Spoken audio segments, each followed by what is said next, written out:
and gentlemen, we are the Millie Goats. I'm AK. It is episode 384, April 5th, 2026. Let me be the first to wish you and yours a happy National Caramel, whatever the world you want to call it, day. Woo! Secondly, happy Easter, everyone. Hope everybody enjoyed the family, went to church, went to mass, did the Easter egg hunts, had nice family lunches and brunches and dinners and all kinds of stuff. We had basketball over the place. We had a wild Division III national title game that ended today. We had the crown, the college basketball crown. Well, the Division III, Mary Washington hit a buzzer beater. Well, Emory tied it with a three-pointer, 73-73 with like 10 seconds left. Mary Washington hits a buzzer beater to win the national title game for Division III. It was absolutely electric. We got the NIT championship. On this show today, Edge might show up. I know J.Y.S is boots on the ground in Augusta. It is Masters week. So Edge might show up later. He said he was traveling too.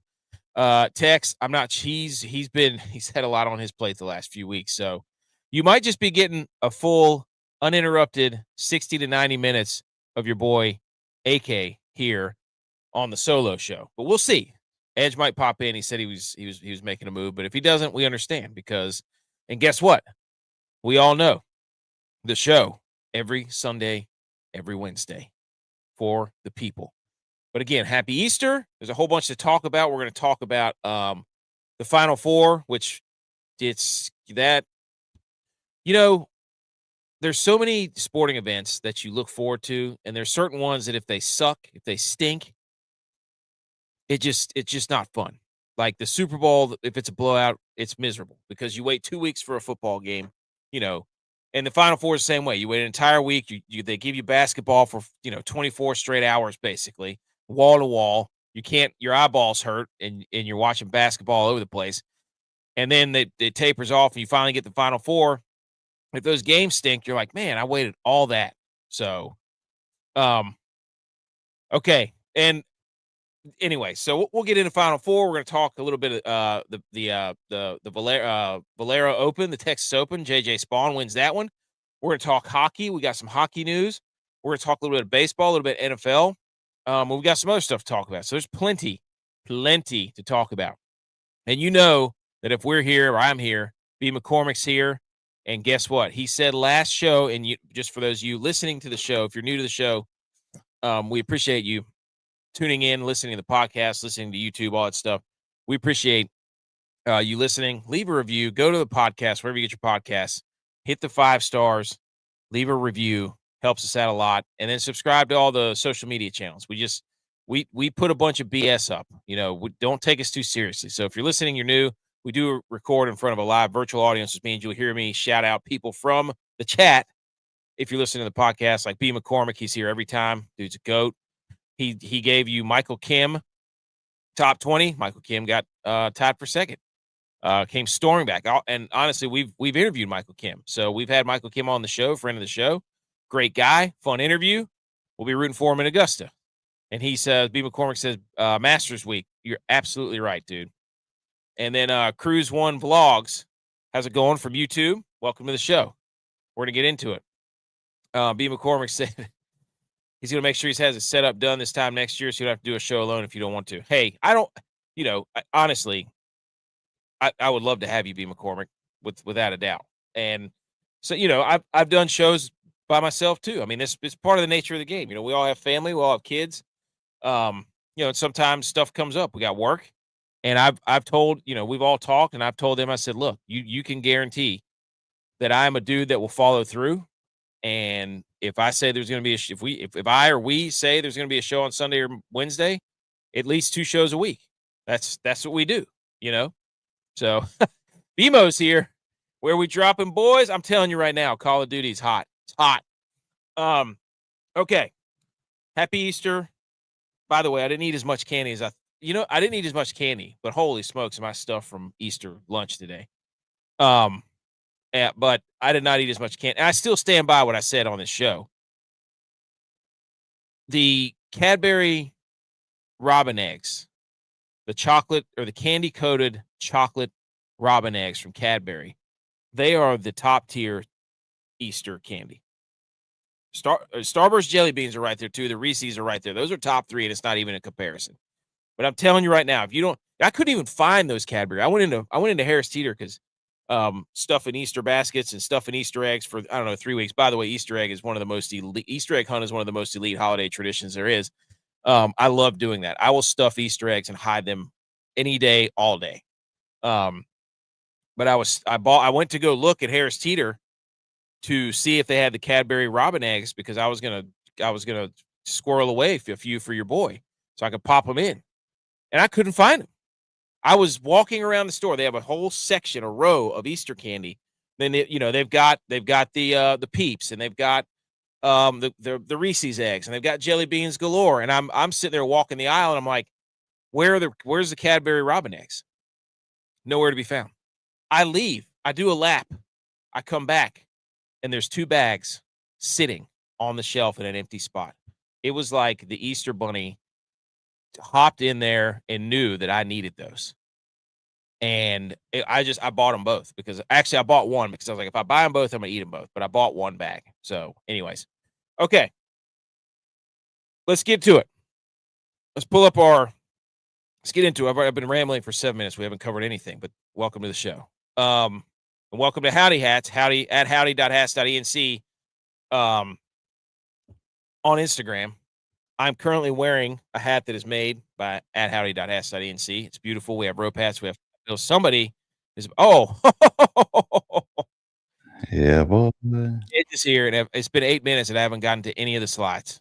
Are you surprised? No. I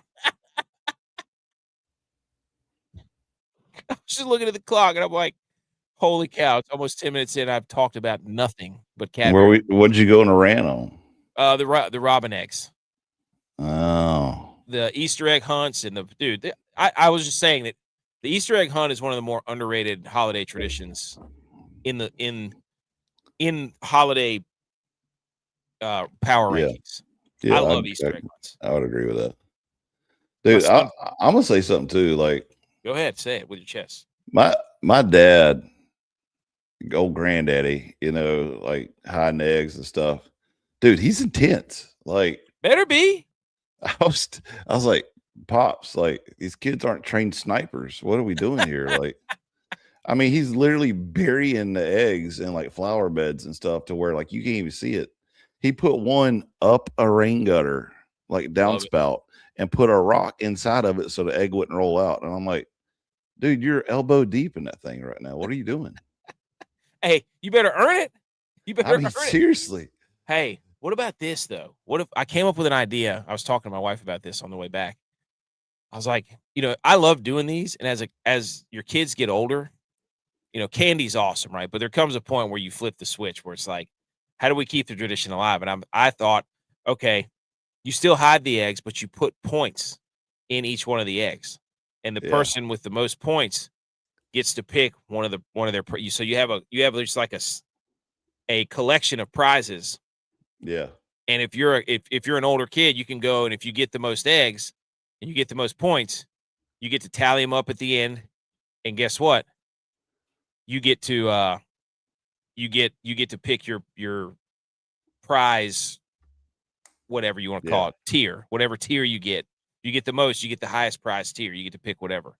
See, this is the thing though, is like my kids right now, like they'll eat the candy, of course, but it's all about competition. I mean, my daughter's 5 and my son is 7, and like they're having like fisticuffs to get the eggs. Yeah. And I'm like, maybe we're a little too aggressive athletically, but is that possible? I don't think so. I don't think so either. Hey. So I was just let it eat. See if they got that dog in them, That's what I'm saying. See if they got that hunt in them.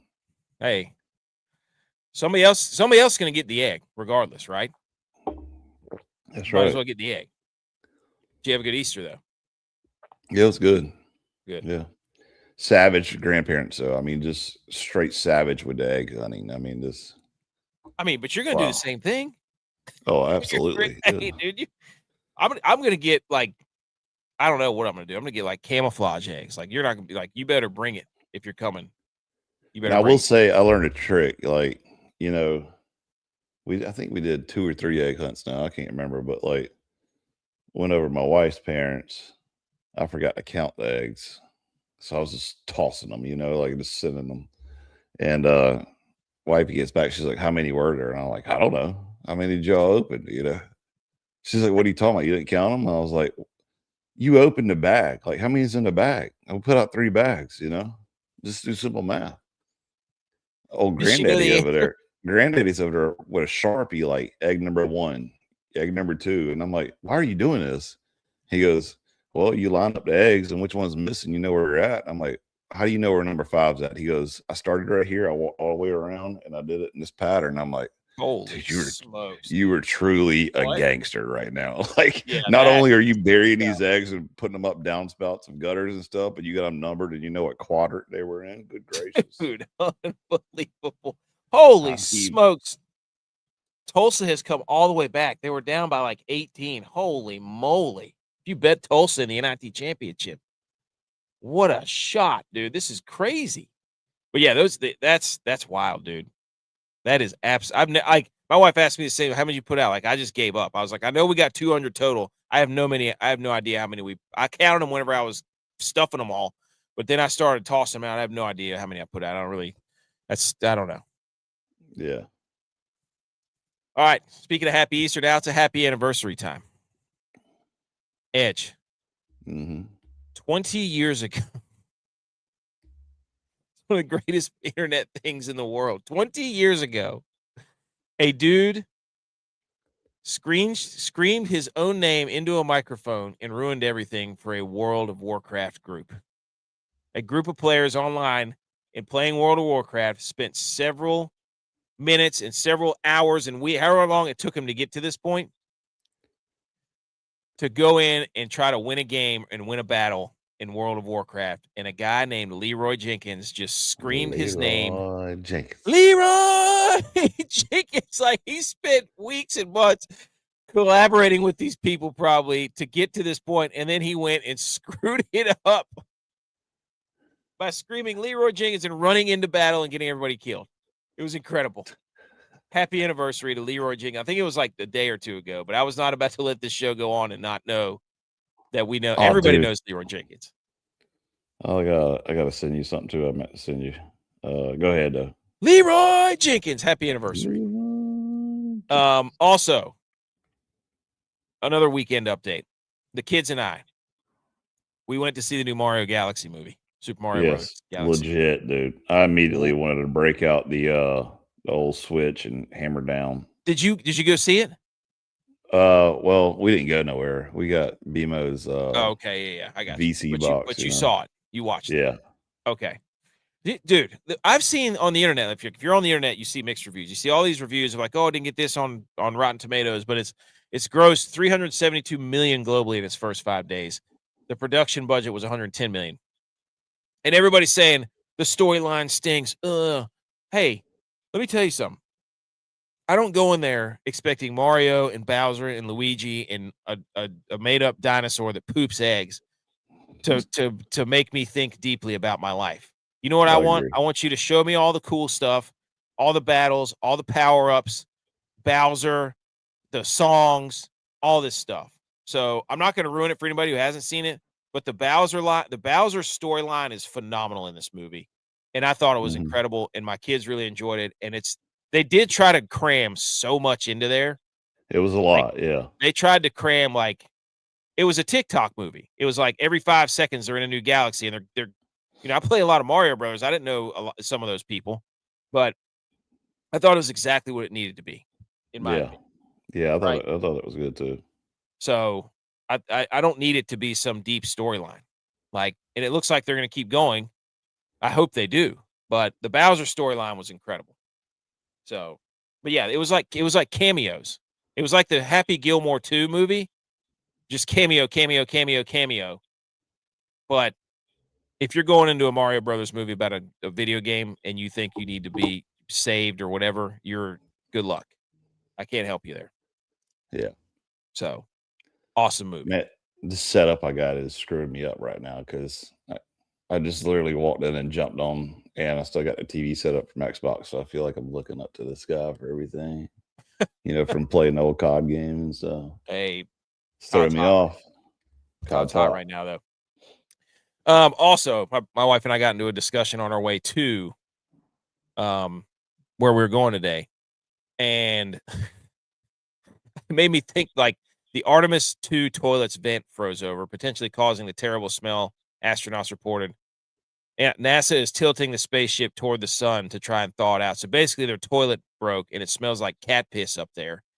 And everybody's making jokes, but apparently, the context, the reported burning smell is from the toilet gasket material heating up, not the frozen vent. NASA thawed the urine vent ice by orienting a spacecraft toward the sun. So basically, they're up there flying around in their own filth. Okay. Wow. They built a spaceship without a working toilet. Wow. Which, sanitary. Dude, can you imagine? How's Dan Hurley supposed to drink his piss? Secondly, that's not even the reason I brought that up, but I just thought the Artemis 2 was it was funny. My wife, like, we were on our way, and there was like 20 minutes to go, and I had okay, this was stupid on my part. Let's break it down. I had a liquid death that I had left in the refrigerator from the night before. I crushed that, and then I had a giant cup of like half calf coffee that was like 16 ounces. And then I had another liquid death, and then I had a bottle of water. And so this was only like a 2-hour trip. And with 15 minutes to go, I was like, I got to stop and pee. And she's like, we're going to be late. And I was like, I don't care. Like, I have to go pee. And so I pulled off the road with like 15 minutes left to go pee. She's like, you're going to make everybody in the car sit here while you go pee in it. She's like, you need to get tougher. I was like, I am tough, but I need to pee, and I'm going pee. So is that fair or foul by me? What would you do? Well, I normally don't have to worry about that. Normally, my wife is the one telling me that I need to pull over. So like if I get close, like when we came back from Florida, I was getting close, like, hey, we need to make a stop, but I wasn't gonna say nothing until she said it. Yep. Now, if she's asleep or something, yeah, all day I'm pulling over. Like she don't know the difference. Where are we at? Well, we're in Georgia. We ain't even left South Carolina yet, But yeah, usually I wait because females got those small bladders and all that stuff. Apparently supposedly. I do. She gives me apparently. Well, you also just drank 72 ounces of fluids before you hit the road too, like a genius. She was like, what is wrong with you? Why did you drink so much stuff? I forgot. I chugged a glass of water when I woke up. So I went water, like 12 ounces of liquid death, 16 ounces of half calf decaf coffee, and then another 12 ounces of liquid death. So I had 28, 44. Yeah, I had about 60 ounces of fluid. I'm going to go ahead and say the most underrated play of all time is chugging water when you wake up. Oh, dude. Room temperature right to the dome. I mean, I don't even care what temperature it is. I'm just saying, like, I used to be like, I don't drink anything till, that coffee hits it. Yeah. First thing. And then I started like forcing myself to take vitamins first thing in the morning and chug water. Dude, it's amazing. It's a game changer. That gets you going. And then I wanted to get your opinion on this. This is from Chad at Braves2430 on Twitter. Shout out Chad. I know him. Good dude. It's a barbecue party. Is he an Alabama fan? Not a fan of him anymore. Yeah, he's an Alabama fan. But he does put out this nice, you can't see it if you're listening to the podcast. There's 9 hot dogs that are on a grill, and they're 1 to 9. It's increasing in how burnt they are, how much char they have on them, right? 1 is basically naked. 2 is got a little something. 3 and 4 have some grill marks. 5 and 6 are 5, 6, and 7 are a little charred. 8 and 9 are basically like, they look like a cigar. They put it into charcoal. Yeah, it is charcoal, actually. Yeah. I'm going to go with, your boy's going to go with number 7 or 8. I love. Really? Oh, I love a crispy dog, dude. I love a crispy dog. Yes. I would go 5 or 6. Yeah. I can't eat it. It's completely charred, like you shoved it into charcoal and forgot about it. No, dude. My kids, on the other hand, though, like my son he would go 8 for sure. Like he wants his hot dogs and sausage like that. 8? Yeah.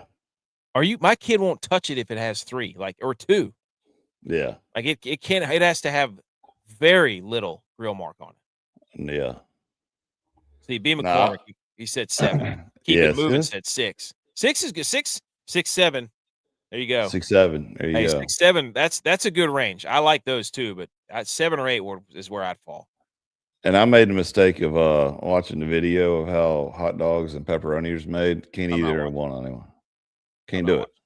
Don't do it. Yeah. It ruined it. I'm not. Ugh. I don't know what hippies decided to make that, but they should be banned from all television because they just ruined the hot dog at the turn, you know? Well, it's the same thing whenever you watch like or you know, if like I went to my graduate degree, the doctorate degrees in Wingate, North Carolina, and there's chicken factories down there, buddy. And you're like, what's that smell in the dead of summer? Yeah. And that's the chicken Rotten factory. You're like, what in the world? How are they making that edible? Where does that smell come from? Is that what we're eating? So I can't even eat Tyson chicken no more just because of that video too. So Tyson and Purdue. Ugh. I'll send it to you after the show. You wouldn't eat it again. Nope. I don't want it. Nope. I immediately went to the freezer and got 2 bags of Tyson chicken nuggets out of the freezer and threw them in the trash. I was like, we're not eating this ever again. So what do you do? Just try to find something else. I mean, I don't know. Tyson, I could promise you that. After the video, dude, they were talking about like they had frozen chicken that they were sending to McDonald's, and McDonald's was sending it back saying, hey, this is too bad. McDonald's, of all places. Their nuggets suck, dude. I hate those things. Yeah, but if they're turning food back because it's too bad. Is it marketing or what is it? How do they get the kids to be like, I want nuggets? Is it just they're shaped like dinosaurs? Like, are we that stupid? Why don't they shape broccoli like dinosaurs? Or carrots like dinosaurs? Carrots is disgusting. What? Get out of here, dude. Yeah. What are you, a rabbit? Carrots and hummus? Elite snack. Elite snack. All right, let's talk about this basketball tournament here for a minute. Now that we've discussed hot dogs and pissing. Which one? Women's or men's? Man, well, I got this stuff from the women's too, because that was hilarious. Everybody shh.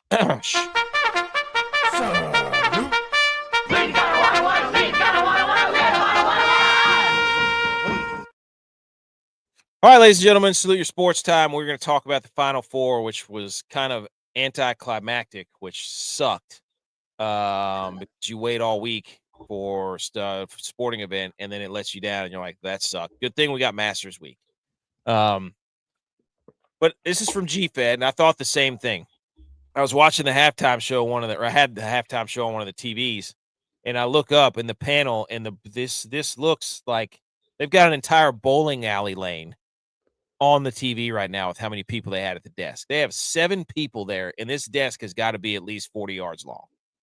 It's unbelievable. It looks like one of the tables at Harry Potter from Hogwarts. It's ridiculous. I don't know why they need so many people. I don't get it. They got this Dr. Naismith guy there on the end who's asking just all kinds of. It's actually Will Forte, but look like Butch's dad. I'm not even kidding. But anyways, so that's where we started with Final Four analysis.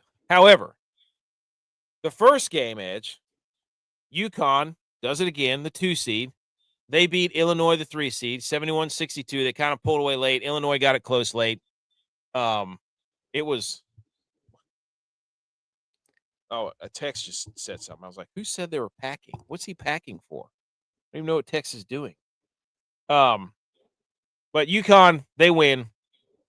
I wrote down some stuff from the UConn game. They had 12 threes, which is a record for UConn in that game. Illinois in the second half had a 10-0 run. They actually gave us a game. That game was actually better than the late game. Illinois went on a 10-0 run. The first bucket for Braylon Mullins in the second half was with 3 minutes, was a 3 with 45 seconds to go. So he hit a dagger again late for UConn, that Braylon Mullins guy with the sideburns missing and the mullet, whatever you want to call it. And he started the game hot. And then when Mullins hit that 3 late, Wagler, the other freshman, he hits a 3 for Illinois. So we're going back and forth threes. We got ourselves a ball game, and then UConn pulled away late, 71-62. Bill Murray's son coaches at UConn, but he graduated from Illinois. That was an interesting little tidbit. And so this game was better than the second game. But neither of these teams, their field goal percentages were both around 35%. which was not great. And Illinois could not hit a three-pointer to save their life. They shot 23% from three. It's terrible. So UConn does it again. Illinois turned the ball over 8 to UConn's 4. I think UConn actually had a first half without any turnovers for the first time in Hurley's tenure. So good job, UConn. Way to go. Our brackets busted. Here's a wild stat from ESPN Research. It's from Jeff Borzillo on Twitter. Illinois' fewest points in a game over the last 3 seasons. 52 points. Shout out. 2024 Elite Eight versus UConn. 61 points. Shout out Maru. November 28th, 2025 versus UConn. 62 points. 2026 Final Four versus UConn. Is Illinois, is that the kryptonite to Illinois? Is UConn? Is Dan Hurley, Mike McDonald, and Illinois' Kyle Shanahan? Because this Illinois coach can't figure out Dan Hurley. If we were to football your basketball, that would be the question I would ask. Also, Dan Hurley, only coach left who's bald, and everybody else has really nice hair. Dusty May, the coach from Michigan, the coach from Arizona has nice hair. The coach from Illinois has nice hair, and then there's bald guy Dan Hurley. So that's just wild. It doesn't make any sense how you can not score more than 65 points. Like that's the only 3 times they've been held under 65 the entire year was against UConn, and they did it twice. Crazy. Highest win percentage by a head coach in the NCAA tournament, minimum 20 games. It's John Wooden, 825, and then it's Dan Hurley at 800 or 80%, however you want to say that, 20-5. That's pretty crazy, dude. Pretty crazy. And Krzyzewski, Roy Williams, Billy Donovan are all on there. Dan Hurley is the cover guy, right? 10-0 against the spread in the Sweet 16 or later in the tournament for March Madness. 17-1 against the spread in his last 18 tournament games. And then actually make that 11-0 and 18-1 because this was before the tip-off against Illinois. Shout out JJ guy right there. Dude, how does he – you wonder, how people, they keep winning like that. It's just crazy that you can get your guys to do that repeatedly. Yeah. So – and then the late game was just not any fun to watch at all. Michigan's running the world around. They got basketball. They got the Frozen Four. They beat Arizona 91-73, and at one point they were up by 30 points. It was bad. Chase. It was bad. They're the first team in NCAA tournament history to score 90 points or more in 5 straight games in a single tournament. They did it against Howard, 101. They did it against St. Louis. They did it against Alabama. They did it against Tennessee. They did it against Arizona. That is cooking, man. Absolutely cooking. I think it was Elliot Cadeau who was going berserk in this game. Arizona shot 36%. Michigan shot 48%. Arizona shot 35% from 3. Michigan shot 44% from 3. And you could tell that the guard play from Michigan was way better than Arizona because Elliot Cadeau was so weird, dude. He was 5 of 17, 13 points. And it was like the best game you've ever seen from somebody who did nothing. So it was just nuts. It didn't make any sense. But he was all over the place. He had 4 steals, 10 assists. But it was never even close. They were up by 30 at one point. Arizona tried to make a push, but just didn't work. So, shout out Michigan. There you go. Anything else to add on the Final Four games? It's, there's a lot of other shows that are going to give you an in-depth breakdown about basketball. And it's just, I watch the games and actually, what did I write down? I take notes during the games. Let me check my notes here. I just wrote down Michigan guards first half. And then Cadeau was 2 of 14 in the first half. And then Tommy Lloyd, there was all this speculation about him. Is he going to still stay at Arizona even though they lost? He said he was, but now would be the time to Irish goodbye him and just be like, you know what? I said I was staying, but I'm not. I'm leaving. So I don't know, but championship games tomorrow night at 8:50. Nice tip, nice game. I mean, I won't start until 9:00. I guarantee you, that game will not start until about 9:00. So, Connecticut and Michigan. Also, we got to get Ray Allen a bigger shirt. Anybody who saw Ray Allen on the sideline, he had on a medium for sure. So we gotta figure that out. But okay. Here's some national title stats. Michigan is 1-6 in the national championship. UConn 6-0 national championship games. UConn lost to Arizona by 4 this year without Terrace Reed or Braylon Mullins. There you go. And Braylon Mullins makes some ridiculous shots when he needs to. Number 1, here's some more stats about the Natty. Number 1 and number 2 in 2026 Ken Pom ratings. And number 3 and number 4 all-time rated teams in Ken Pom history. Michigan and Arizona. That wasn't for the national championship. That was for last night or the Final Four game. That messed up the slides. And it didn't matter because Arizona completely got destroyed. So much for your Ken Pom. What did that do for us? Nothing. All right. Anything else on the Final Four of the Natty? I don't think so. Other news from College Basketball Edge. Listen to this. NCAA leadership is expected to finalize an expansion of the men's and women's tournaments to 76 teams soon after this year's tournament. It would add 8 games to the first 4, with 24 teams playing in an opening round before advancing into the main bracket. They just can't leave it alone. Are they idiots? Yeah. Just tell us you want to get rid of conference tournaments. You don't want conferences. That's what they want out of this, right? When are you going to play? When are you going to play this? They're going to have to eat into conference tournament time. That's what they want. They want to get rid of the same thing in football. We're not idiots. We can see what's happening, right? They're doing the same thing in college football. They're trying to render the conference championship games useless so that they can take those weekends and use them for playoff games. What does it matter if the conference championship games are gone? Oh, it's, hey, you guys wanted more teams. We want more teams. I guess we got to take away conference championships. That's another objective, the only objective point where you can say, hey, we did this and accomplished this. That means we get in. They want that because now they can take that away and say, now we get to determine all the metrics of who gets in.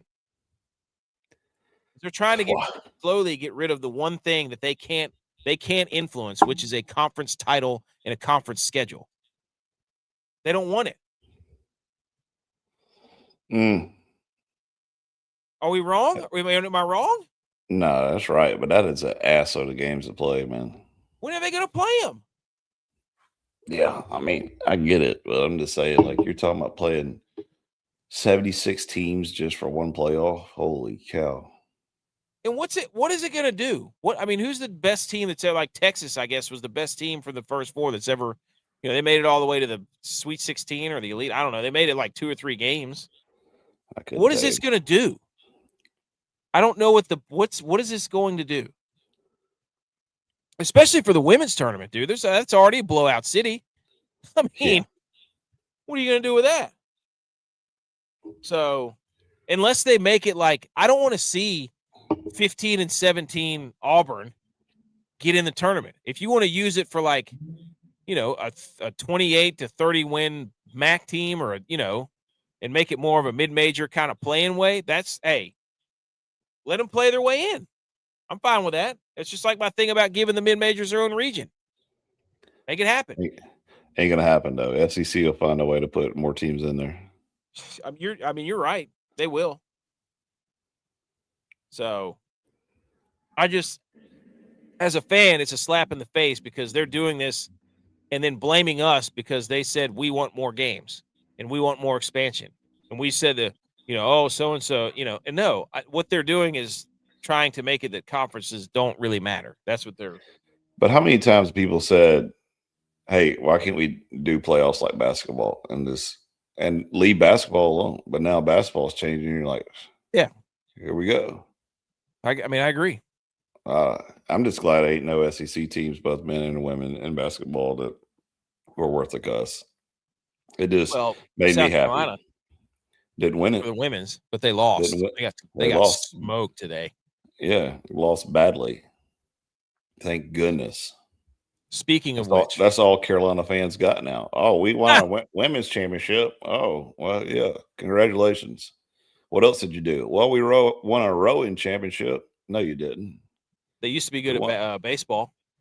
They used to be good at horse racing and stuff too, and now they're terrible at that again. So, speaking of South Carolina, did you see the interaction between Dawn Staley and Geno Auriemma? Yeah. After the game, the UConn lost. They were undefeated, and then they were going up to shake hands. And Geno, apparently, this is what I've read. They said, "You didn't shake my hand before the game. What was that all about?" And Dawn Staley said, "Yes, I did," so on and so forth. And Geno lost, and he made it all about him. Didn't shake anybody's hand afterward. Then he went to the locker room, and Dawn Staley said she was going to beat his you-know-what and all this stuff. She said she could whoop his ass, yeah. And then I'd actually pay, you know what? Let's do it. There was another thing about the girl.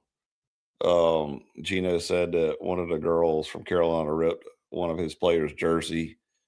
And, now the internet don't lie. Yeah, you can't just be spouting off at the mouth, dude. Yeah. So, and I got a bunch of Carolina fans that I follow and follow me on Instagram, and of course they're all reposting videos of them shaking hands before games and the actual UConn girl like ripping her own jersey. Yes, I saw that. And everybody's like, "What are they talking about? This is disgrace." And I'm like, it's a rivalry game by now. I mean, yes, you're right.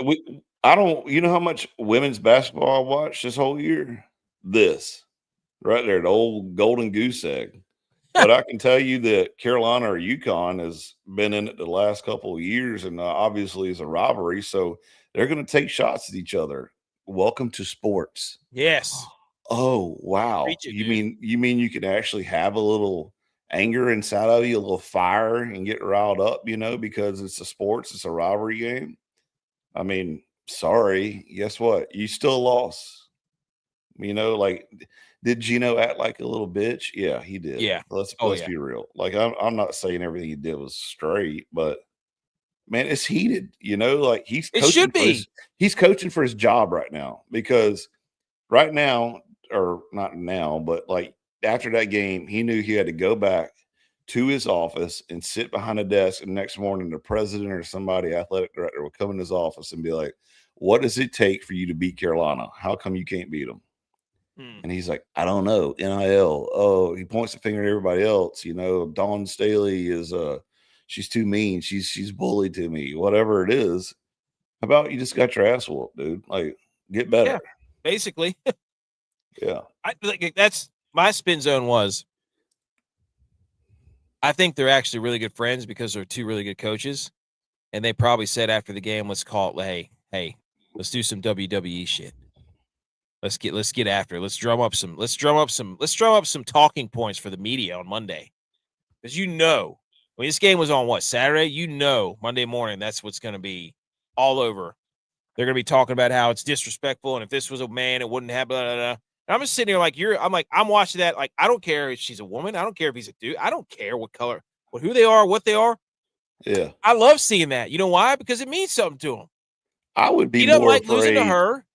I would be more afraid of the 7-foot-tall female that got in between Dawn Staley and Geno to break them up more than either one of those two. Because did you see that chick? I mean, she was like this much taller than everybody, trying to separate them. And I'm like, who is that? Assistant coach, I think is what she was. It was just, that's what they need, people to like get in each other's faces. Yeah. Like, give it to them. Good. I hope they should be the first game next year. Supposedly, though, that so UConn beat them last year. Yeah. And I don't know what the points were, but supposedly the day they came back and started practicing again, that's been in their weight room the entire time. Mm. And supposedly the strength conditioning coach plays the audio out, like over in the gym, like in Ah, the weight room that's what they of did the with them. of the final seconds, where they're calling the game and stuff. And I was like, dude, you talking about getting heated right there. I mean, that's enough to make anybody want to go fight, Dude, the summer that we went up to play Michigan, Art Dillman played the fight song for Michigan basically the entire time we were in the weight room.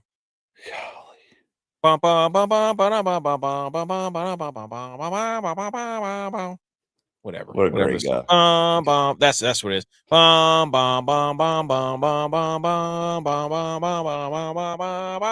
bum, bum, bum, bum. Gazillion times before we went up there. Then we whooped their ass. Who's better, strength coach, Dillman or Coach Ken? Damn, both those guys are legends, dude. I love Kent Legends. though. Yeah, I love Legend. Kent though. But Ken Dillman was was just so a wild. character, man. Dillman was a character. Played the Rooster song. Here comes the Rooster. Oh, dude. Alice in Chains, man. Yes. R.I.P. Lane Staley. I've been listening to a lot of Alice in Chains lately, dude. They got some bangers, man. That era of rock was just something, dude. It I was know it is. Yeah. totally different. But Geno he issued a statement. It's no excuse how he handled the end of the game. He said he wants to apologize for the state. He doesn't say he apologized to Dawn. He apologizes to the staff. Like, these two apparently do not like each other, and that's good for basketball. We need absolutely. this. Like, you don't want everybody to get along. That sucks. Yep. There you go. There's a picture of her right there. Look at her just coming over here separating them. Oh, dude, yeah. The chick right there in the middle, just hovering over everybody. He said his personal relationship with Dawn Staley doesn't extend beyond their games against each other. And he said, quote, "Not really. We don't have a lot in common. Dawn was my assistant on the Olympic team, and I have a tremendous amount of respect for what she's done in South Carolina." That's great, dude. I mean, if you're sitting there like you want to be the dog. What did Ric Flair say? In order to beat the man, you got to beat you. In order to be the man, you got to beat the man. And these two are constantly up there. Yep. I don't know how you could be friends with somebody. All right. You got anything else on that? Good for UCLA for. Oh, that's their first title in school history. Good for them. That just shows you what NIL money can do right there. Oh yeah, yeah. Who doesn't want to go to Los Angeles? Right. Okay. I think I have a fix for NIL too, but we'll get to that later. What is it? You want me to give it to you now? Well, yeah, sure. Okay. Why not? So, NIL, it doesn't matter, guys, girls, whatever. They sign a contract for the money. They only get $100,000 for 4 years that they're in college, and they cannot claim any of that money till the end of their contract. So they sign a contract for a 1-year deal. They can't get any of it until that 1 year is over. Sign a 2-year deal, can't get any of the money till 2 years is over. That eliminates all this bouncing around shit. They sign a 4-year deal, they can't get any of that money until 4 years. They'll just get like $150,000 to live off of, which is, seems like $1 million alone while you're in college, Well, yeah. You imagine getting $150,000 check while you're in college. Well, see, that's not what they want, though. That's not what the kids want. I mean, that's a smart way to do it, but they want to be able to buy the cars and the jewelry and the. Yeah, I get that, but that's how you fix NIL, though. You won't. In reality, what they should be doing is living. That'll make them live within their means. That's right. That's what they need. And you want to, get paid to play. We'll pay you at the end of the year, and when our contract is over, here you go. Or give them if they sign a 4-year deal, pay them once a year, every year. That's doable. I wonder how much that money actually gets saved, and Are you kidding me, dude? Just blown before they graduate. I wonder if they actually how much there's no policing. Like, those people could say, "Hey, we're going to give you a deal," and they don't ever even give them the money. I'm sure that happens too. I used to day trade while I was in college. And I would go out to the bars and blow the money before the money even hit my bank account. Like, you telling me these kids ain't doing the same thing? Oh, 100%. Yeah, I mean, it's do you imagine how many like, we would own the bars Dude, in Boone if $150,000. we were getting thousands or millions of dollars to play a ball. That'd be crazy, I dude. would have I'd bought Flipside myself and be like, "I yeah. own this bar now. This is my crew drinking," like That would be insane, dude.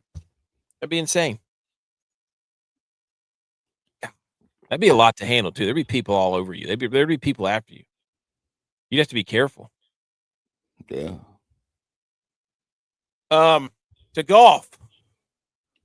The Valero Nice. Texas Open. JJ Spaun does it again, man. He did it. He won at Valero Open. He won the Valero Open a couple years ago.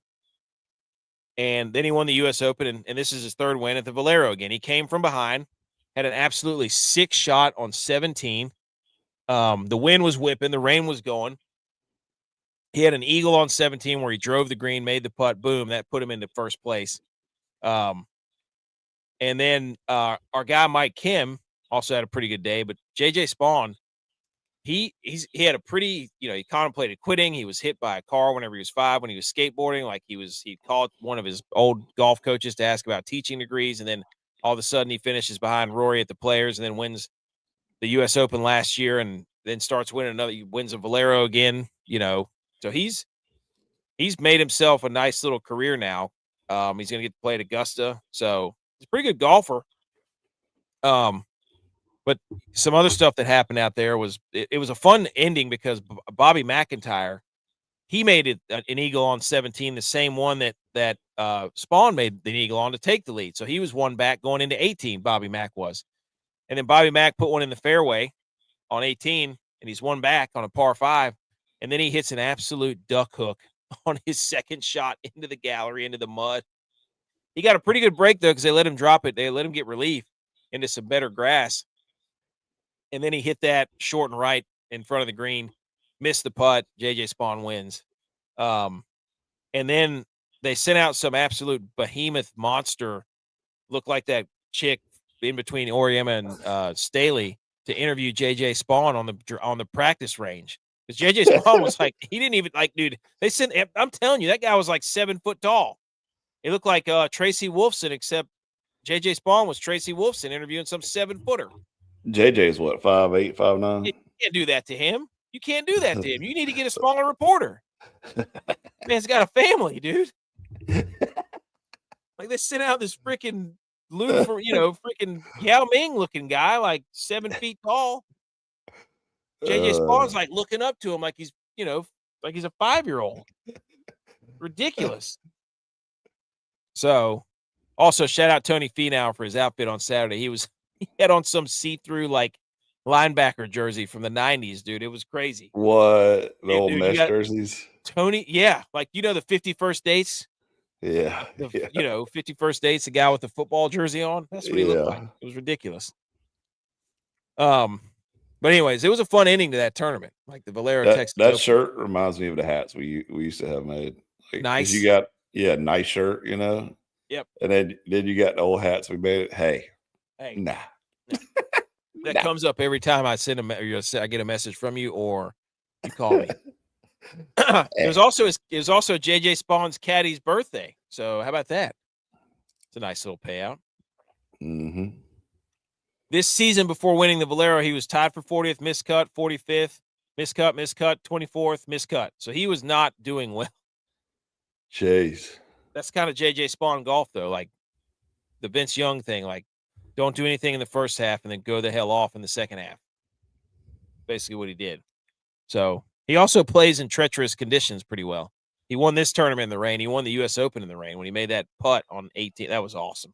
Never forget that. Were there a bunch of big names playing today, or was kind of the big dogs? Yeah, I mean, Ludwig Oberg and Bobby Mack are some pretty big names. Okay.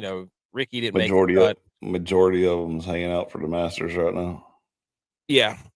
So there was a lot of people that took off, but Mike Kim had Mike Kim, we interviewed Mike Kim. He had a great tournament. Yeah. He came screaming up the leaderboard on Saturday.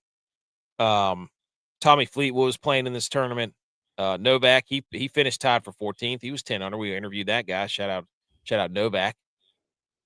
Millie Goats Bump holding strong right now. JT Poston was in this thing. So there were some big names here. Billy Horschel was in this thing. So Harmon was playing. Finau was in it. You know, I think a lot of the other guys they're getting prepped for next week. Speaking of next week, speaking of the Masters, What's going telling on you, in man, Augusta? can't wait for that. Cannot wait for that guy's music videos. I know. What do you need to do? So the Masters, just one of the greatest traditions in sports. Everybody loves it. I already told my wife, I was like, look, we're checking out this week at Thursday. Like Thursday to Sunday, it's over. I don't know what you got planned, but it's canceled because I might go get another vasectomy. Just to make sure. Just to make sure I could sit on the couch. Yeah. It's just having to do an exploratory surgery in there to see if there's anything else, see if everything works. We got lucky this year though, because it's spring break for our kids this week. So heck yeah. See, last year we were a week ahead, so we just came off spring break and then went to Masters, and I was like, of course they're all jacked up and riled up, and I was like, y'all just need to go outside and count the blades of grass while I'm watching golf right now. Yep. It needs to be understood. We're gonna hopefully get them good and tired. I think we're coming back from Clemson Thursday, so we should be. Where are you going? We're going up to Clemson for spring break. What are you gonna do there?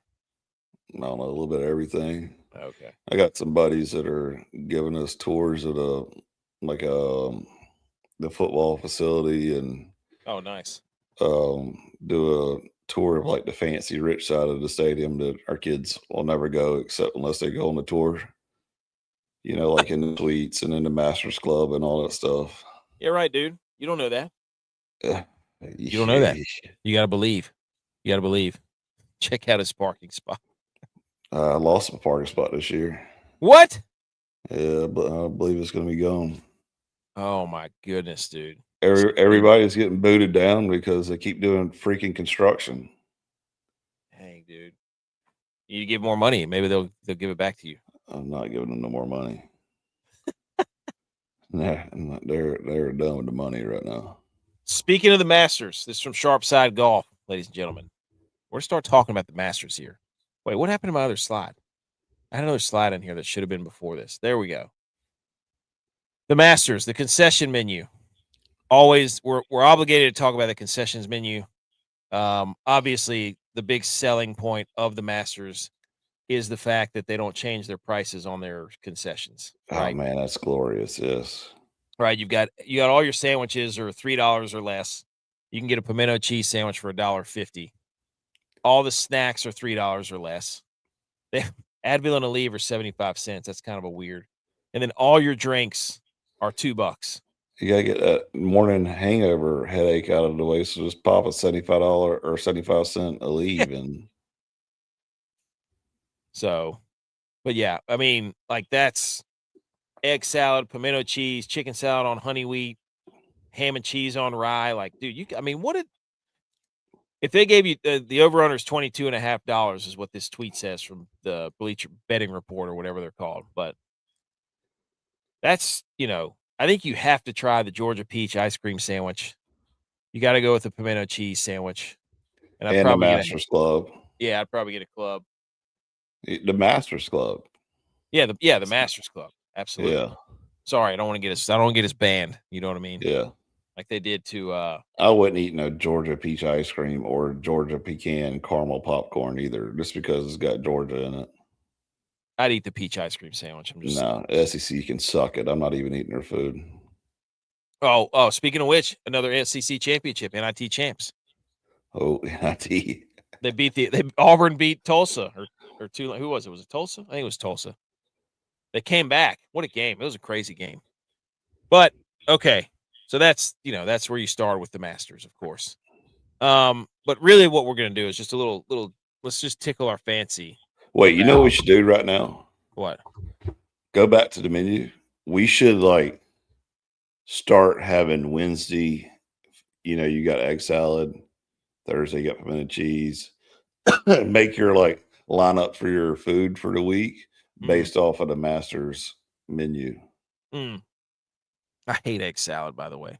Yeah, I don't know if I could do that either. Yeah. I could eat everything eggs but egg salad. I'm not a big chicken, tuna, egg, potatoes. I'm just not a big. Agreed. Yeah. I don't want chunky salad. I want a salad with lettuce. So Georgia Tech's in the Shut up. ACC. Shut up, BMO. He's a North Carolina fan. Is his team yes, it is the Panthers. He's a big Panthers guy. No, it's not. BMO Corporate. You know better than that. Also, big news before we get into that. Mickelson and Tiger Woods to miss the Masters. First time in 29 years. Ooh. Wait, did both of them miss together? Mickelson's out. He put out a statement about how I don't know what's going on, but it's some sort of personal health statement. So we're not going to get either one of these guys for the first, like in our whole adult life, we're going to be watching the Masters for the first time without one of these guys. That's crazy, dude. Insane. That's insane. I don't remember a Masters without Tiger or Phil. The legends are getting old. Who is going to be the next Tiger and Phil? I guess Scotty. Who's going to be Phil? Who's Phil? I don't know. We need a Phil. We need two people constantly battling it out. We need somebody DeChambeau's trying to be Phil, I feel like. Yeah, but he left. He could have been. It could have been Scotty and DeChambeau. And it could have been duking it out, or it could have been Scotty and Rahm. Yeah. Rory just doesn't care anymore. So who is the Phil? Yeah, but does it count that they left now that it lives over? Well, I don't, but they don't play against each other all the time. Like Phil and Tiger would go at it all the time. Sports but I mean, but live is done now, right? Like they're getting this. They're still going, but I think people are starting to come back. Yeah, see, live is about done. Like they ran a course, they ran out of money. We're bombing Iran now. Shit happens. So they're on the way out right now. So it'll. Do you would you put DeChambeau up there if live is over? I would. Yeah. Well, Brooks Koepka and DeChambeau were on that trajectory, but just like we were just talking about Staley and Oriema. Like we need two people. That's why tennis is so fun to watch. Like you had Djokovic and Alcaraz and Sinner, and like you need two people to be at each other that are at the peak. That's what creates cinema. The next UConn South Carolina game is going to be freaking box office. Just not for the game, but because to see those two, you need that. All right. What about Augusta? It's a second shot golf course, right? People think it's the putting and the undulation and this. You have to be precise off the tee. You got to put it in your spot off the tee, but you can make up for it if you hit your second shot well. Your proximity from the fairway is what you need on this course. Year after year, it ranks inside the bottom 10 on tour in penalty rate when missing a fairway. If you don't hit the fairway, you're screwed because then you can't hit. If the way it's set up is and J.Y.S has been there. The way it's set up is you have to hit certain platforms and plateaus and areas, and if not, you've got to hit it in other spots away, and you're pretty much assuring yourself a 2 or a 3 putt. So you have to be able to put it on the green where you want to. There's quite literally no rough on the course. It's called the second cut, meaning missed drives are far less punishing than most courses. It also ranks as the hardest course to gain strokes on the field via approach. Iron approach and approach play is so important that the Masters below are the 10 players gaining the most strokes via approach over the last 12 rounds heading into the Masters. So there is no rough, really. It's second cut, so you can get access to it, but you have to be precise. Otherwise, your ball is going to roll off the green and you're going to be screwed. So Morikawa, Adam Scott, Corey Connors, Brooks Koepka, Cam Young, Schauffele, Spieth, Bhatia, Oberg, and Højgaard. It's supposed to show who's in form with their irons. So one of these guys could potentially win the Masters. Top 10 percentage of the Masters since 2010. Scotty, 67%. He's inside the top 10 from since 2010. Dude. Jeez. Xander, too, 63%. Cam Smith, John Rahm, Cam Young, Morikawa, Connors, Spieth, Rory, Sungjae, Patrick Reed. Patrick Reed loves this course, by the way. So these are people to just keep an eye on for the tournament. You can see this crossover Morikawa's on that same list. Connors is on there. Schauffele's on there. Spieth is on there. So, top trends for the Masters next week from Golf Tips Checker. All 14 of the last winners made the cut. It's generally wise to back golfers likely to play through the weekend. 9 of the last 10 winners were actually good at golf. There you go. Focus on players with strong ability and steer clear of those who suck. Very nice. Avoid unexpected withdrawals. 8 of the last 8 winners didn't withdraw. Okay, this is dumb. Dude, I read that and I was like, this great. sounds like some tips that I would put out there, you know. That's great, dude. He's I know exactly what that guy's doing. Because everybody, as soon as Master Week hit, everybody drops out. The last 5 Masters champions did these 3 things. Here's a thread. And then you have to click on their tweet and then read their thread about. And then the last tip about the Masters is it's officially surpassed the Super Bowl and the World Cup as the most expensive sport ticket. $2,000 to go watch a practice round, $16,000 for Thursday, $8,000 for Sunday. They started cracking down on resellers, so the supply is very limited. They've been losing their ticket privileges, the resellers have, if cost, and now it's happening only on the true black market channels. They've been wanting to stop these people for years. So if you don't win the lottery, basically you're screwed because you can't really, I mean, I guess you can't afford that if you want to. Oh, that's what I was wondering. So if you win the lottery, you don't have to pay these prices. No, you don't. You still have to pay a price, but not that price. No, I was about to say, because, man, if we put it in like the day after the Masters or whenever it went live. Yeah. Oh, yeah. If I knew we had to pay this much, I wouldn't even put in for it. But no, you don't have to pay that. But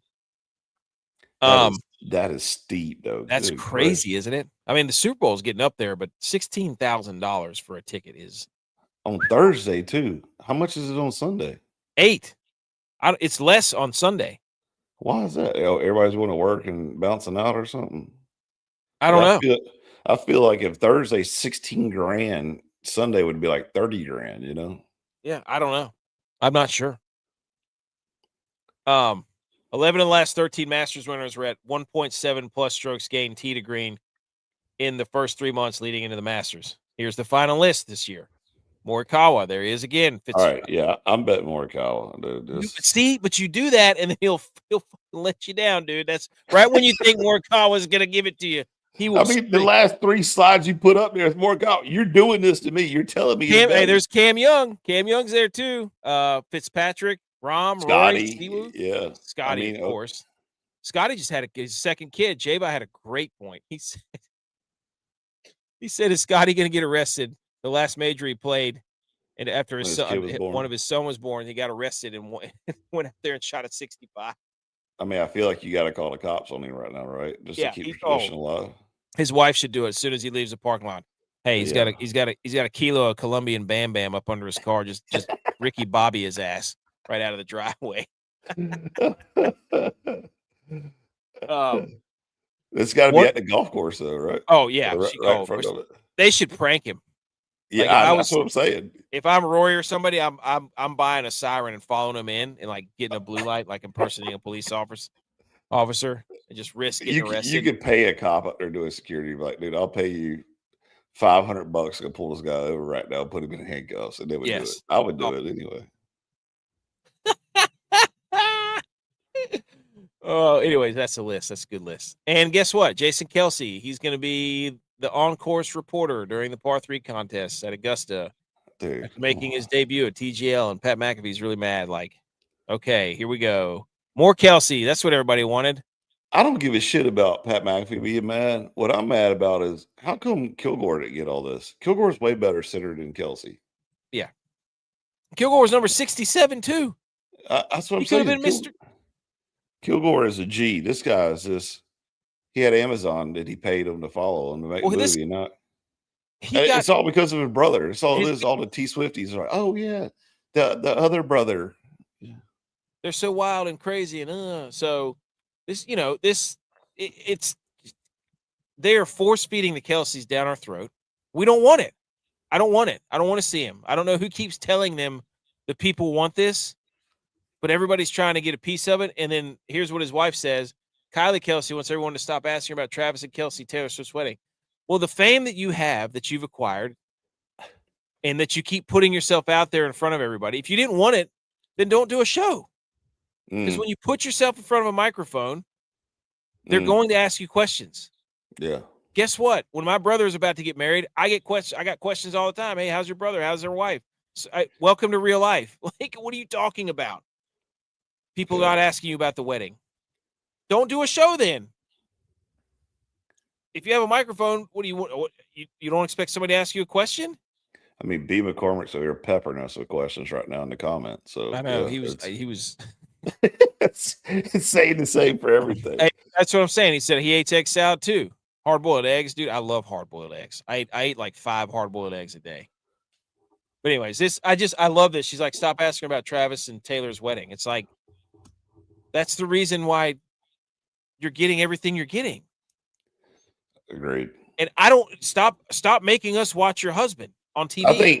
I think he hit the timing just right though. Like it was well played by Jason Kelsey that you win the Super Bowl, you're getting old, you're at a retirement age, you're on top of the world, you get drunk, you show your ass, all the Philly guys love you, and he just hit it at the right timing. That's just 100% what it is.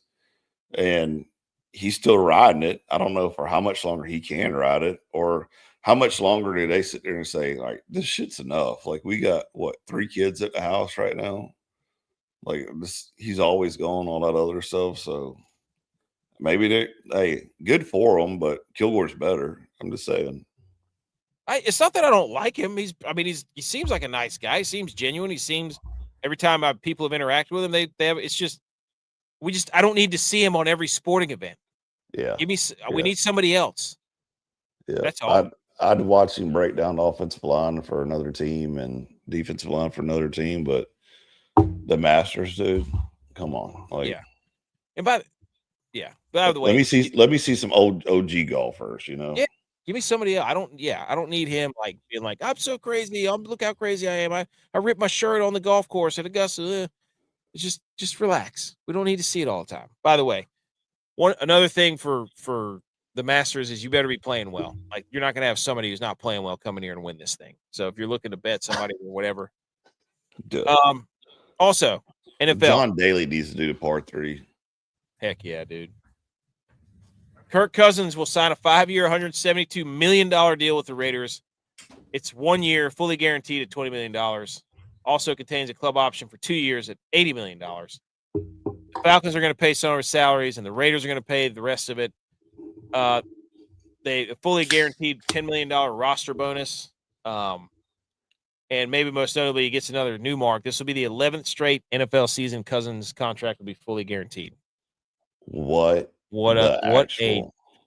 Hey, this dude is going to sell so much insurance when he's done.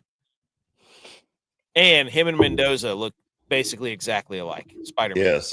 Yes. So they're ripping Mendoza apart right now too. They've signed Cousins right after Mendoza's pro day. Yeah. Everybody went to watch Mendoza, and then they signed Cousins immediately. But for what though? I mean, yeah, he had a couple bad throws, but I mean, dude, come on. Like, we said it before, J.U.Y.S preached it. The NFL doesn't develop quarterbacks, but Mendoza, I feel like, would actually be confident in the pocket to make a decision. Right now, everybody's like, this is the play that was called. I must go to this guy. This guy's got to be open. He's not open. And now all of a sudden he just shits the bed, Oh, yeah. I mean, I agree. Kirk Cousins, though, I mean, good for him. 172 mil, and he's dude, how do you think Tom Brady had a hand in this or what? That's a good question. You're telling me the Raiders went up there and had a board meeting, and Tom Brady sitting in there is like, yeah, we think we're going to sign Kirk Cousins for 5-year, 172 mil. And you don't think Tom Brady is like, what the actual hell did you just say? He just passed Tom Brady on career earnings. Kirk Cousins. Now. But look how many times Tom Brady gave money back, supposedly, so he could get a better team. Yeah, that's like the anti-Tom Brady move. Right. Huh. Wow. Kirk Cousins, dude. What? What are we doing? I mean, he's the one that started this fully guaranteed hype train for all the other players. He's So like the godfather. The Falcons are paying him 8.7 this season, and the Raiders Yeah, are going another 1.3. yeah, 10 million. Golly, dude. Just he's the one that started all this, and he looks like such a likable guy. So Yeah, ask Allen how he is. yeah. On to hockey. The Jets are now in sole possession for the longest playoff drought of the four big sports leagues because the Buffalo Sabres have made the playoffs for the first time in 15 years, and the Jets now have the longest playoff drought in sports. And it doesn't look like that's going to end anytime soon. No, sir. It will be another year added The to it. Bills and the Patriots now on the rise. The Dolphins suck, so they'll be fighting for the bottom of that division for the next 5 years. More hockey, dude. The Frozen Four. I mentioned this earlier. Michigan's in the national championship in basketball. They have a chance to do it in hockey as well. The Frozen Four, Michigan, North Dakota, Denver, Wisconsin. The Big Ten's at it again, dude. 50% of the Frozen Four, Big Ten. The SEC's done. It's over. The Big Ten is running everything. SEC and the Frozen Four, dude. Oh, come on. I'm surprised they have not figured out a way to rig it so they could get in there. Who are you picking out of that Final Four? Denver. Denver's always a wagon. Yeah. Denver or North Dakota? North Dakota? Yeah, that's what I'd go. North Dakota. North Dakota. Let's ride it then. North Dakota for the boys. Yeah. It's in Las Vegas. They start on April 9th, so you get the Masters this week, and you get the freaking Frozen Four in 4 days. I guess that's on Thursday night. When's the 9th? I don't know. Whoa. My Apple Watch was talking to me right there. The 9th is Thursday. So you get the Masters, and then you get to cut on 5 p.m. as soon as the Masters closing out, Michigan and Denver, and then North Dakota, Wisconsin. Hell yeah. That's a Thursday right there, buddy. That's an absolute Thursday. And then on the 11th, which is Saturday 5:30. You 5:30 after golf is over. Golf's over. You go right into the Frozen Four Natty. Golly, dude. We are saving. That's what I'm talking about. Now. Then you go right into Call of Duty because that'll be over at 9:00.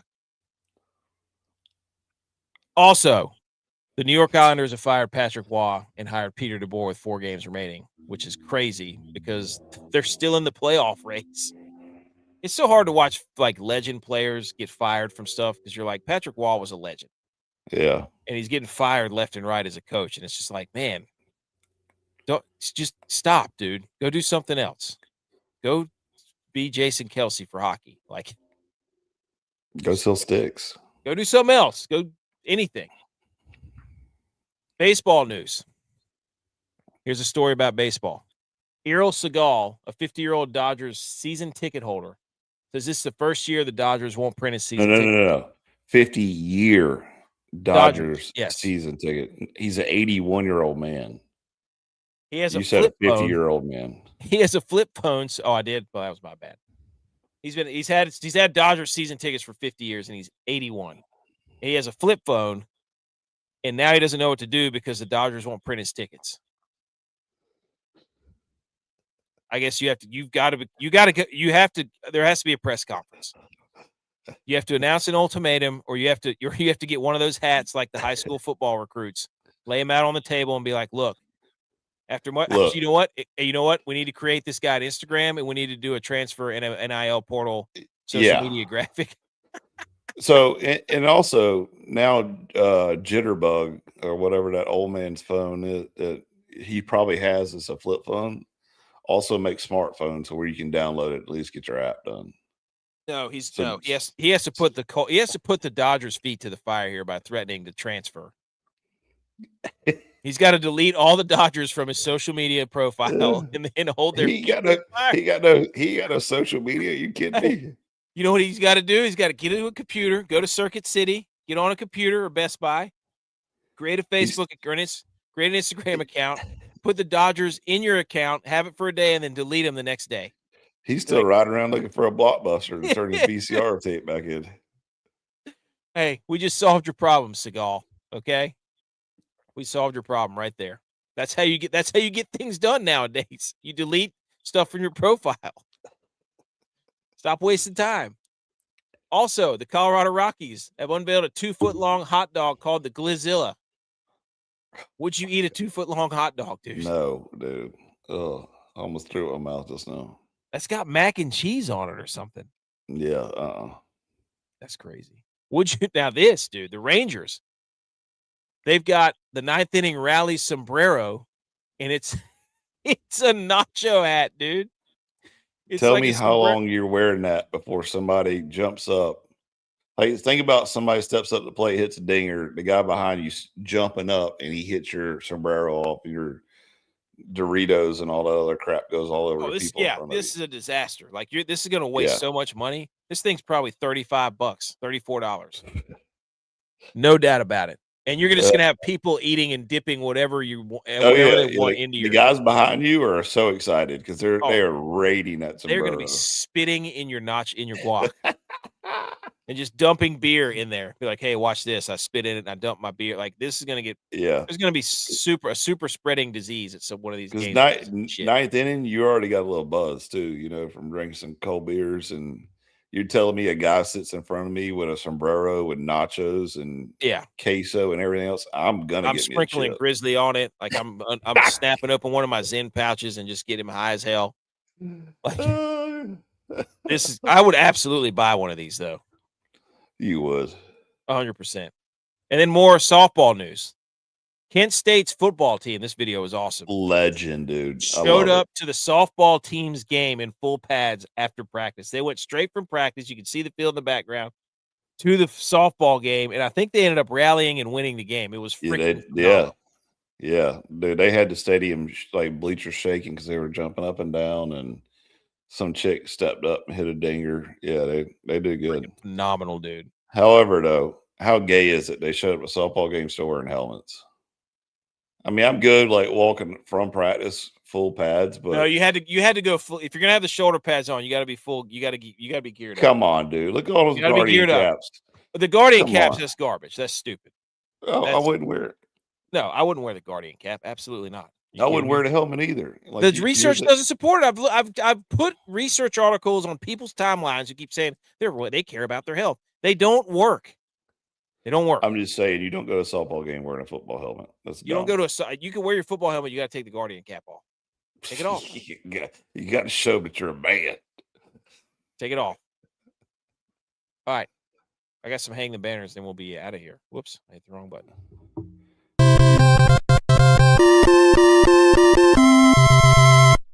You did it! Congratulations! Hang the banner is brought to you by Fourth Quarter Performance. Get your creatine, your protein, your BCAAs, your super greens. Promo code GOATS20. Fourthquarterperformance.com. Do it. Hang the banner for schools in China have introduced digital pets that students can only look after through schoolwork. Completing tasks earns them points to feed and grow the virtual companions. I remember this little Tamagotchi pet. Yes. Did you have one of these? No, but I remember it. Yeah. You could you hook it to your book, like your book bag, and then you feed it stuff and it grows. It's crazy. I remember that thing. Hang the banner for bringing it back. Every time's a flat circle, dude. They think that they're being creative. This was when we were kids. Also, hang the banner for the chess grandmaster, Magnus Carlsen. He accepts a selfie with his opponent before reporting her for having a phone. Dang. They sat down and she was like, hey, can I take a picture with us? Now, I don't know if this is staged or not. And then he immediately says, he calls an official over and then reports her for having a selfie. And she got kicked out and lost or what? I don't know. What happens when you report a cell phone when playing chess? Sponsored by ChatGPT. Yes, generally results in a strict penalty for the opponent, often an immediate forfeit of the game under FIDE rules if it rings in the playing area. Oh, if it rings though. Yeah. So he's just being a douche canoe. Bringing a phone into the playing venue is strictly forbidden. If it rings, the player loses the game. Under US, for the first offense or an audible device, often results in a penalty of 10 minutes or half the remaining time. Dude, like this chick could get kicked out and banned and expelled. Yeah. He was like, she's like, oh, this is great. I get to finally meet you. And then she and then he's like, "Yeah, but I'm about to wreck your entire career. Good luck playing chess ever again." Thanks for showing up. Wow. Hey, he's a dog though. That's why he's the grandmaster. All right, I got one since you skipped me. Oh, dude. And you didn't put the slide in. You want me to try to do it real quick? No. We got the draft coming up, right? Yep. Oh God, what's his name? I'm trying to look for his name. I'm gonna totally butcher his name, but you are Bernard. Oh yeah. U.R. There you go. 6'4", 306 pounds, 11-inch hands, 36-inch He arm is an span. absolute specimen. Dude, this dude is 306 pounds with 6% body fat. Yeah. Like absolute freak of nature, and jumped did the vertical jump and hit the entire freaking span of the the little slap things. And also ran a 4.63. Holy cow, dude. Like, where was this guy at? And what team is about to sell everything they own to try to get him on right now? There he is. Got it. See, took me 5 seconds. There you go. Shout out Juke on Instagram. But dude, this guy, I mean, Where is this guy? Where did he come from? He was I'd never heard of him until 2 days ago. He's from a small village in Nigeria, 6'4" Nigeria, yeah. Dude. Played a historically black college somewhere, and literally shows up to the draft and is like, I think I got a chance. And everybody was like, who is this guy? Yeah, measured at HBCU showcase. Who is this? U.R. Bernard. He's the first thing that comes up on Google. Okay. Dude, defensive tackle. Oh my god. They're saying he's the NFL's Wemby. He's from a small Nigerian village. He's never played football. I don't care. Yeah. And that's his RAS score is insane. They're saying, look at that dude. Yeah. I mean, the height, the weight, the 31 reps on the bench, 39-inch vertical, broad jump. What is that? 10 foot, 10 inches. He's 300 pounds and runs a 4.6. That's what I'm saying, dude. That's 300 pounds with 6% body fat. That's insane. That is stupid. What team is going to their room right now and they're saying, who can we get the hell out of here so we can get this guy?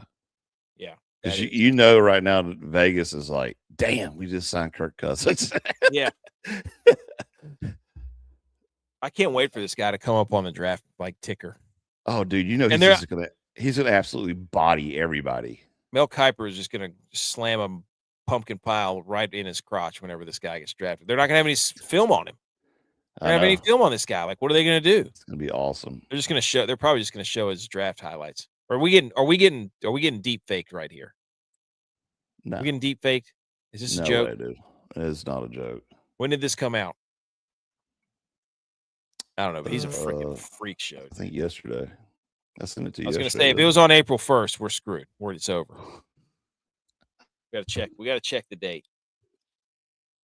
All right. That was fun, dude. Episode 300 and what was that? 84. 84. 215 according to behind you. Hey, episode 215, dude. I've made it. Look out, this streak's still alive. Happy Masters Week. Happy Easter. Happy anniversary, Leroy Jenkins. All that stuff. Thank you, everybody, for tuning in. Jenkins. Thank you, B. McCoy. Game tomorrow night. Natty. See you later, everybody. Good night.